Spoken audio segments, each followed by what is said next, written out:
नमस्कार, स्वागत है आप सभी का स्टडी कैपिटल में। मैं हिमांशु तिवारी। हम लोग बातचीत कर रहे हैं अपने सीवीटी पीजी हिंदी के महत्वपूर्ण जो भाग है साहित्य शास्त्र यानी काव्य शास्त्र, उसके महत्वपूर्ण विषय को कवर कर रहे हैं। काव्य शास्त्र में हमने अभी तक काव्य लक्षण देखा, यानी कि कविताओं के क्या लक्षण हैं, कविताएँ किस तरीके की जो है लक्षण को माना जाए कि कविता है, कविता नहीं है। अब हम बिल्कुल नए विषय की तरफ बढ़ेंगे जिसका नाम है काव्य हेतु। काव्य हेतु को हम समझेंगे, काव्य हेतु है क्या और किन किन आचार्यों ने क्या क्या बात कही है काव्य हेतु के विषय में। हेतु का जो शाब्दिक अर्थ है ध्यान देंगे वह है कारण। तो काव्य बहुत वैज्ञानिक, कविता के बारे में बहुत वैज्ञानिक विवेचना की है भारतीय काव्य शास्त्रियों ने, भारतीय साहित्य शास्त्रियों ने। तो काव्य हेतु का मतलब वह सारे कारण जिनकी वजह से कविता उत्पन्न होती है, यानी कि कविता बनने के कारण कि क्या क्या चीज़ें आप करेंगे तो कविताओं की उत्पत्ति होगी या कविताएं प्रस्फुटित होंगी। 3 कारण जो एक सरलीकरण करके हम देखें, 3 कारण मोटा मोटी निकल के आते हैं कि 3 कारणों से जो है कविता बेहतर होती है, कविता उत्पन्न होती है, कविता परिमार्जित होती है, जो भी हम कहें 3 कारण उसमें महत्वपूर्ण है। इन्हीं को काव्य हेतु कहते हैं। इसमें पहला है प्रतिभा। अब इसके लिए अन्य 2 शब्द भी आपको मिलेंगे, प्रज्ञा और शक्ति। जैसे मम्मट ने इसके लिए शक्ति शब्द का इस्तेमाल किया है। तो प्रतिभा यानी कि व्यक्ति के भीतर प्रतिभा क्या है, मैं ज़रा सा डिफाइन कर दूं कि व्यक्ति के भीतर प्रतिभा के बारे में साहित्य शास्त्रियों ने कहा है कि ये प्रतिभा जन्मजात होती है। जिसे हम टैलेंट कहते हैं कि ये जो है बॉर्न टैलेंट है, मतलब आदमी के अंदर है ही, जब से पैदा हुआ है तब से है। तो प्रतिभा यही है। प्रतिभा जो है काव्य हेतु का बहुत महत्वपूर्ण जो है पहला काव्य हेतु है प्रतिभा। जिसे 2 और शब्द हैं, प्रज्ञा और शक्ति।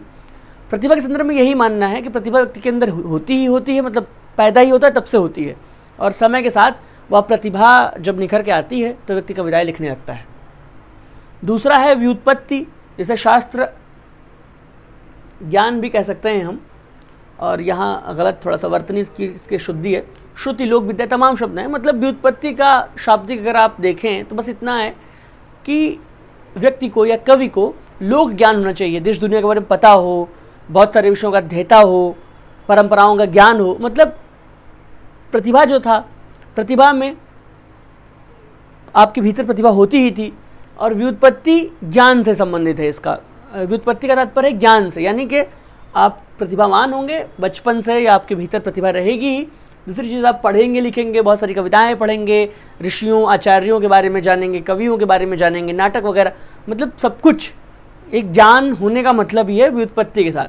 और अभ्यास यानी प्रैक्टिस करते रहें, आप बार बार कविताएं लिखते रहें। तो 3 चीज़ें हैं जो किसी को कवि बनाती हैं, किसी को बेहतरीन कवि बनाती हैं और दिन ब दिन बेहतरीन बनाती जाती हैं। उसमें क्या है? प्रतिभा, व्युत्पत्ति और अभ्यास। ये 3 कारक ध्यान देंगे, यही है काव्य हेतु, जिसे हम कारण कहते हैं। प्रश्न कैसे बनेगा? प्रश्न आपसे बनेगा कि उनमें से कौन सा जो है काव्य हेतु नहीं है। ऑप्शन रहेंगे प्रतिभा, व्युत्पत्ति, अभ्यास। चौथा लिख देगा, कुछ भी लिख देगा, नाटक लिख देगा, कुछ भी लिख देगा चौथा। तो 3 चीज़ों पर आप फोकस करेंगे, प्रतिभा, व्युत्पत्ति और अभ्यास पर। आगे बढ़ते हैं। अब काव्य हेतु पर भी अभी तक हमने काव्य लक्षण देखा था, तो काव्य लक्षण पर तमाम आचार्यों ने अपनी अपनी बात कही। उसी तरीके से काव्य हेतु पर भी अपनी अपनी बात आचार्य लोग कहते हैं। भामह, पहले काव्य शास्त्रियों के रूप में अगर हम सीधे कविता पर बात करने वाले व्यक्ति की बात करें तो भामह पहले आचार्य हैं, क्योंकि भरत मुनि ने नाटक पर बात की है। तो भामह क्या कहते हैं कि काव्यम तु जायते जातु कस्यचित प्रतिभावतः, कि किसी किसी प्रतिभाशाली में ही कभी कभी काव्य उत्पन्न होता है। यानी देखिए, भामह बहुत क्लियर करते हैं। भामह कहते हैं कि ठीक है, व्युत्पत्ति अभ्यास अपनी जगह होंगे, लेकिन प्रतिभा के बिना कविता संभव नहीं है। यानी कवि पैदा ही होता है। ऐसा नहीं है कि आप बहुत सारी कविताएं पढ़ लें, बहुत प्रैक्टिस कर लें तो कविताएं लिखने लगें, ऐसा नहीं है। कवि के भीतर जन्मजात प्रतिभा होती है। उसी को भामह कहते हैं कि जात काव्यम तु जायते जातु कस्यचित प्रतिभावतः। और महत्वपूर्ण बात कि ऐसा नहीं है कि आपके भीतर प्रतिभा हो तो ज़रूरी है, उसमें भी है कि कभी कभी कविता उत्पन्न होती है। यानी कविता बहुत मामूली सी चीज़ नहीं है, बहुत आम बात नहीं है। आज वर्तमान में आप देखते होंगे हर दूसरा व्यक्ति कवि है। तो ये ऐसा भामह के टाइम पे या भामह की जो विचारधारा है ऐसा नहीं मानते हैं कि कोई भी कविता करने लगे। कवि जो है पैदा होता है, उसके अंदर प्रतिभा होती है काव्य करने की। आगे है दंडी। दंडी थोड़े से लिबरल आचार्य हैं इस मामले में। प्रतिभा को मानते हैं कि प्रतिभा होनी चाहिए, ठीक है, पर प्रतिभा को जड़ पकड़ के नहीं बैठे हैं, मतलब एकदम वो नहीं मान लिए, फ्लेक्सिबल हैं थोड़े से। वो क्या कहते हैं कि ना विद्यते यद्यपि, पूर्व वासना से जोड़ करके देखते हैं कि प्रतिभा की अपनी ज़रूरत है अपनी जगह पे, लेकिन वो बहुत यहाँ जो महत्वपूर्ण लाइन है वो ध्यातव्य है कि श्रुतेन यत्नेन चा वागुपासिता ध्रुवम करोत्यौ। कहने का मतलब ये है कि अगर आप प्रैक्टिस करते रहेंगे, ज्ञान प्राप्त करते रहेंगे, लोक विद्या लेंगे, यहाँ श्रुतनेन भी व्युत्पत्ति से संबंधित है कि अगर आप प्रैक्टिस करते रहते हैं, पढ़ते लिखते रहते हैं, तो जो वाग देवी हैं वो आपके ऊपर प्रसन्न होंगी, यानी सरस्वती प्रसन्न होंगी, नहीं हो सकता है कि आप कवि बन जाएं। तो ऐसा नहीं है कि प्रतिभा ही एकमात्र कारण है। दंडी थोड़े से लिबरल आचार्य हैं इस मामले में, लेकिन एक बात ध्यातव्य है कि दंडी ने कहा है कि अगर आप प्रतिभा के बिना कविताएं करते हैं, ज़बरदस्ती कविताएं, तो आप शास्त्रीय कवि हो सकते हैं, एक सहृदय कवि नहीं हो सकते। ठीक है, यह बात भी तो हमारे पहले के आचार्यों ने, वर्तमान में जब कविताएं लिखने की बाढ़ सी आ गई है, चूँकि कोई नियम कानून है नहीं, जो भी जो चाहता है लिख के स्टेटस लगा देता है, तो उस दौर में काव्यशास्त्र बहुत ज़्यादा महत्वपूर्ण हो जाता है कि हमारे जो संस्कृत के आचार्य हैं उन्होंने क्या क्या धारणाएं दी थी, क्या क्या अवधारणाएं बनाई कविता के संदर्भ में। आगे बढ़ेंगे हम। वामन क्या कहते हैं? वामन कहते हैं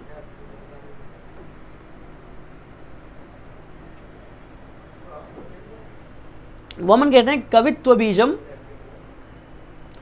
प्रतिभानम। तो वो प्रतिभा को कविता के बीज के रूप में देखते हैं, यानी कि जैसे बीज है, किसी भी बड़े से बड़े वृक्ष का बीज छोटा सा आपके भीतर वो रखा रहता है, जब हम उसे अनुकूल वातावरण में डालते हैं, यानी मिट्टी और पानी के संपर्क में आता है तो वो वृक्ष बनता है, नहीं तो छोटा सा बीज ही रहता है। वैसे वामन कविता के बीज के रूप में प्रतिभा को देखते हैं कि प्रतिभा जैसे बीज होता है, वैसे प्रतिभा रूपी बीज आपके शरीर में पड़ा रहेगा। जब माकूल वातावरण बनेगा, अनुकूल वातावरण बनेगा, तो वो जो प्रतिभा रूपी बीज है वह वृक्ष बन जाएगा आपके काव्य के रूप में। लोकविद्या प्रकीर्णन काव्यांगानी, ये प्रकीर्ण शब्द का प्रयोग करते हैं। ध्यान देंगे, आपसे पूछ ले कि प्रकीर्ण शब्द का प्रयोग किस आचार्य ने किया था, तो वामन है वह। प्रकीर्ण के बारे में भी वो उसे डिफाइन करते हैं, थोड़ा सा विस्तृत व्याख्या उसकी देते हैं कि लक्षज्ञत्वम अभियोगो, प्रकीर्ण को व्याख्यायित कर रहे हैं। लक्षज्ञत्व होना चाहिए, अभियोग, वृद्ध सेवा, वेक्षणम, ठीक है, प्रतिभानमौ धानंच प्रकीर्णम। तो कहने का मतलब है कि लक्षज्ञत्व होना चाहिए प्रकीर्ण के भीतर। अगर हम इसे सूत्र को विस्तार करें तो आपको ज्ञान होना चाहिए, वही व्युत्पत्ति। लक्षज्ञत्व इनके यहाँ व्युत्पत्ति ही है कि आपको ज्ञान रहे, देश दुनिया का ज्ञान रहे, पुस्तकों का, तमाम विषयों का ज्ञान रहे, कविताएं पढ़ते हों, मुनि आचार्यों का, सब कुछ आपको ज्ञान होना चाहिए। और क्या है? अभियोग।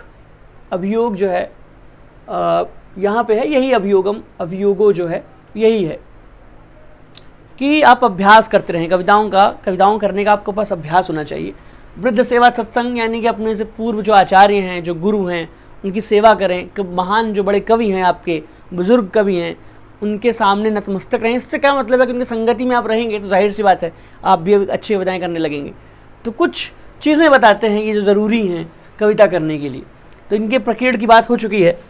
अब बस बहुत डिटेल में पढ़ने की भी ज़रूरत नहीं है, हम कुछ महत्वपूर्ण तथ्यों को लेकर के चलेंगे। जैसे वामन ने किसने प्रकीर्ण शब्द का प्रयोग किया? तो वामन ने किया। आगे बढ़ते हैं।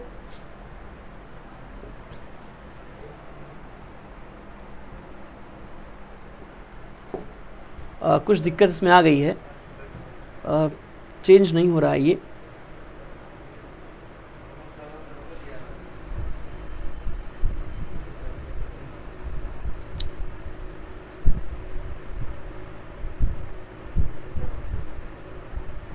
ये अब जो है वर्क नहीं कर रहा है उस तरीके से,